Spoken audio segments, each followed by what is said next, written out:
अस्सलाम वालेकुम dear students. चूँकि हम पाइथन प्रोग्रामिंग सीरीज़ पढ़ रहे हैं और पाइथन प्रोग्रामिंग सीरीज़ में हम आजकल कंडीशनल स्टेटमेंट्स इन पाइथन पढ़ते हैं। पिछले लेक्चर में हमने देखा है कि कंडीशनल स्टेटमेंट्स क्या होते हैं, कितने किस्म के कंडीशनल स्टेटमेंट्स पाइथन सपोर्ट करता है, और वहाँ पे हमने if statement, conditional statement, if statement, उसकी वर्किंग एग्जाम्पलों के साथ हमने पिछले लेक्चर में देखा है। तो आज के इस लेक्चर में हम दूसरा टाइप है कंडीशनल स्टेटमेंट्स का, वो है इफ़ एल्स स्टेटमेंट। तो आज के इस लेक्चर में हम इफ़ एल्स स्टेटमेंट देखेंगे।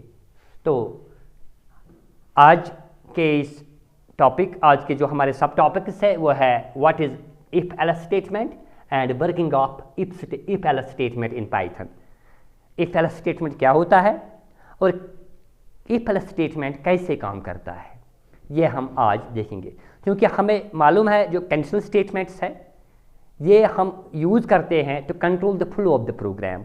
प्रोग्राम का जो एग्जीक्यूशन है, जो फ्लो ऑफ एग्जीक्यूशन है, उसको कंट्रोल करने के लिए हम कंडीशनल स्टेटमेंट्स का यूज़ करते हैं। जो इफ़ एल्स स्टेटमेंट है ये हम यूज़ करते हैं अगर हमें दो अल्टरनेटिव में से एक को चूज़ करना है। हमें दो अल्टरनेटिव में से एक को चूज़ करना है तो वहाँ पे हम इफ़ एल्स स्टेटमेंट का यूज़ करते हैं। जैसे कि the if else statement is used when decision has to be made among two alternative. जब हमें दो अल्टरनेटिव में से डिसीजन लेना है कि कौन सा करेंगे, दो चीज़ों में से एक को चूज़ करना है डिपेंडिंग अपॉन द कंडीशन, तो वहाँ पे हम जो कंस्ट्रक्ट या जो स्टेटमेंट यूज़ करते हैं पाइथन में वो है if else statement. In this conditional statement, the code in if block gets executed if the condition in if statements evaluates true only। यहाँ पे क्या होता है, यहाँ पे अगर if ब्लॉक का if का जो कंडीशन हो अगर वो ट्रू evaluate हुई तो वो ब्लॉक के उस ब्लॉक में if ब्लॉक में जितने भी स्टेटमेंट्स होंगे, जितने भी इंस्ट्रक्शंस होंगे वो एग्जीक्यूट होते हैं, अदरवाइज एल्स ब्लॉक एग्जीक्यूट होता है। जैसे कि अगर ट्रू एवेल्युएट हुई तो स्टेटमेंट्स एग्जीक्यूट होंगे, अगर इफ कंडीशन फॉल्स एवेल्युएट हुई तो वो इफ के जो भी इंस्ट्रक्शंस होंगे वो स्किप हो जाते हैं और एल्स ब्लॉक एग्जीक्यूट होता है। तो ये सिंटैक्स अगर हम इसका देखेंगे तो इसका इफ, पहले इफ है, इसके बाद है इसकी कंडीशन और कोलन, उसके बाद है इसकी बॉडी, इफ की बॉडी, इफ के स्टेटमेंट्स। अगर ये कंडीशन ट्रू एवेल्युएट हुई तो जितने भी इसमें स्टेटमेंट्स होंगे वो एग्जीक्यूट होंगे। एल्स अगर ये कंडीशन फॉल्स एवेल्युएट हुई, फॉल्स रिटर्न हुई तो एल्स में एल्स की जो बॉडी होगी वो एग्जीक्यूट होगी। ठीक, in case of if this condition evaluate is true the statements in if block gets executed, otherwise the statements in else block gets executed. ठीक है ना, फॉल्स की सूरत में एल्स एग्जीक्यूट होता है और ट्रू की सूरत में इफ के जो ब्लॉक है वो एग्जीक्यूट होता है डिपेंडिंग अपॉन दिस कंडीशन। अब हम एग्जाम्पल से देख लेंगे, इसको समझने की कोशिश करेंगे। जैसे कि यहां पर एक एग्जाम्पल ली है, सिंपल एग्जाम्पल है ये। एज एक वेरिएबल है जिसमें 18 इसको असाइन किया गया है। कंडीशन क्या है, अगर एज ग्रेटर देन और इक्वल टू 18 है, अगर एज ग्रेटर देन और इक्वल टू 18 है तो प्रिंट होगा यू आर एन अडल्ट, आप अडल्ट हो। अगर नहीं होगा, दैट मीन्स अगर 18 से छोटा होगा तो प्रिंट होगा यू आर माइनर। कि दो ही चीज़ें हैं कंडीशन में, या तो 18 या 18 से ऊपर होगा, 18 या 18 से ज़्यादा एज होगी, या 18 से कम एज होगी, यही है ना। अगर कंडीशन यहाँ पे डाली गई है इफ में, अगर एज 18 या 18 से बड़ा हो, ज़्यादा हो, तो प्रिंट होना चाहिए you are an adult, you are an adult. Else print होना चाहिए यू आर माइनर। तो यहां पे एज 18 दी गई है, तो कंडीशन हम डालेंगे इफ एज ग्रेटर देन और इक्वल टू 18, तो प्रिंट होना चाहिए, प्रिंट होगा you are an adult. Okay, else print होना चाहिए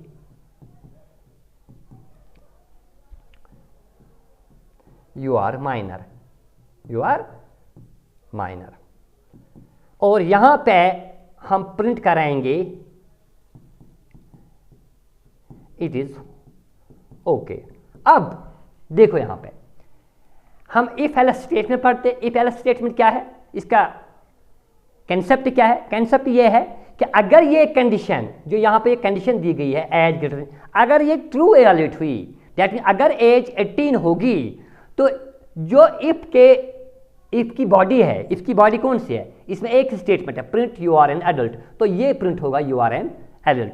अगर ये एज 18 से छोटी होगी, 18 से कम होगा, तो प्रिंट होगा एल्स का block you are minor. That means इन दो में से एक चूज होगा, दो ऑल्टरनेटिव में से एक सिलेक्ट होगा depending upon the condition. Condition क्या है? अगर एज ग्रेटर इक्वल 18 हो, ग्रेटर इक्वल या ग्रेटर देन 18 हो, तो प्रिंट होगा you are an adult, else print होगा यू आर माइनर। ठीक, होप आपको समझ आया होगा कि इफ एल्स का क्या काम है। इफ एल्स का काम क्या है? ये फ्लो ऑफ एग्जीक्यूशन जो होता है प्रोग्राम का, वो कंट्रोल करता है। कैसे करता है? यहाँ पर इफ में कंडीशन दी जाती है, अगर वो कंडीशन ट्रू वैलिडेट हुई तो इफ के जो भी स्टेटमेंट्स होंगे, बॉडी होगी वो एग्जीक्यूट होगी, अदरवाइज एल्स के जो बॉडी होगी वो एग्जीक्यूट होगी। तो यहाँ पे क्या है? एज 18, दैट मीन्स एज 18 है। अब चेक होगी कंडीशन, क्या एज ग्रेटर देन 18 है? नहीं है। एज ग्रेटर देन 18 नहीं है, 18 से बड़ा नहीं। लेकिन यहाँ पर दो कंडीशन है, ग्रेटर देन और equal to. That means greater than नहीं है लेकिन इक्वल है, दैट मीन ग्रेटर देन और इक्वल टू।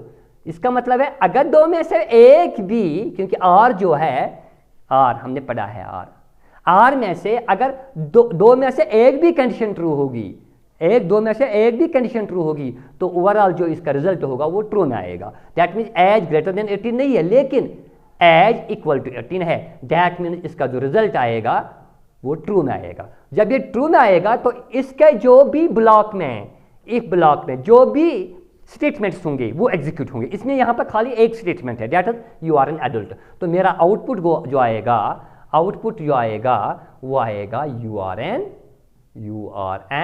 अडल्ट। ओके, वो आउटपुट आएगा यू आर एन अडल्ट।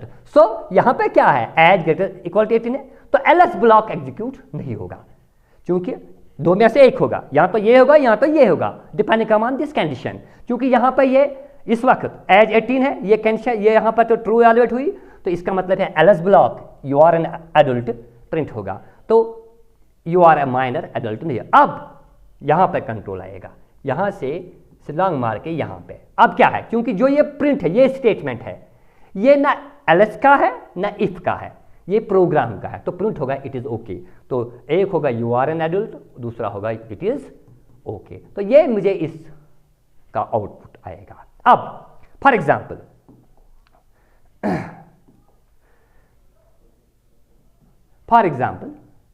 अब मैं क्या करूं, यहां देख लो, सिंपल।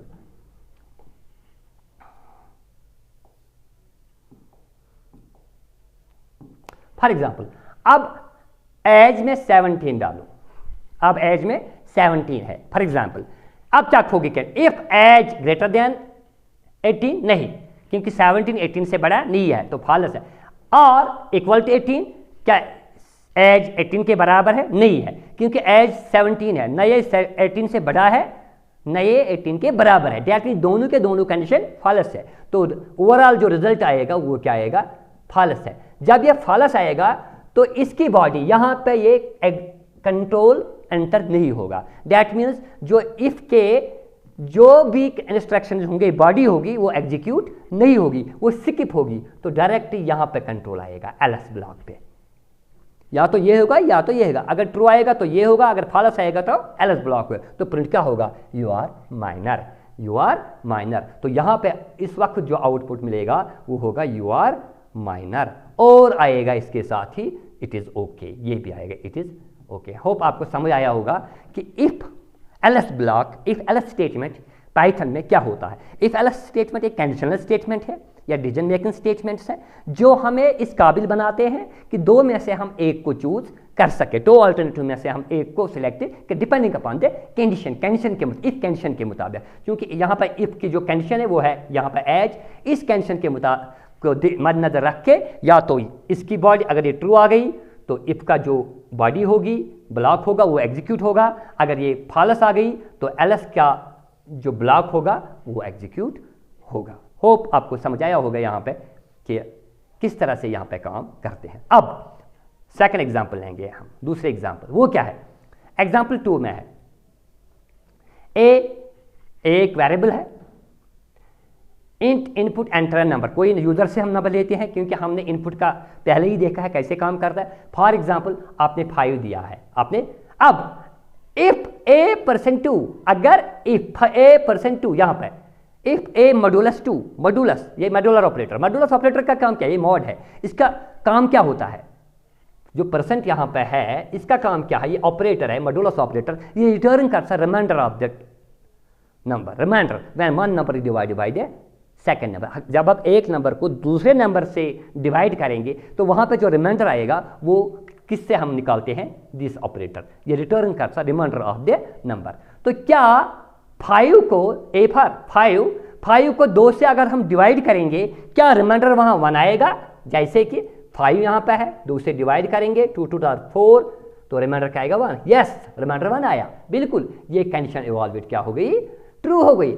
अगर ट्रू हो गई तो इसका जो ब्लॉक होगा स्टेटमेंट होंगे तो वो एग्जीक्यूट होंगे। इसके स्टेटमेंट क्या है, नंबर इज ऑड, तो एक यहां पर आउट मिलेगा नंबर इज ऑड, और आई एम इन इफ ब्लॉक, और आएगा आई एम इन इफ ब्लॉक। ये दो स्टेटमेंट्स प्रिंट होंगे, number is odd, I am in if block. ठीक, तो एल्स पार्ट नहीं होगा क्योंकि दो में से एक ही होगा, इसका काम है वो प्रिंट नंबर इज, और ये नहीं होगा तो फिर यहाँ से जंप मार के यहाँ पे कंट्रोल आएगा, क्योंकि जो ये प्रिंट स्टेटमेंट है ये ना एल्स का है ना इफ का है, ये प्रोग्राम का है, तो फिर आगे प्रोग्राम चलेगा तो और आएगा यहाँ let us exit from program, exit from programme.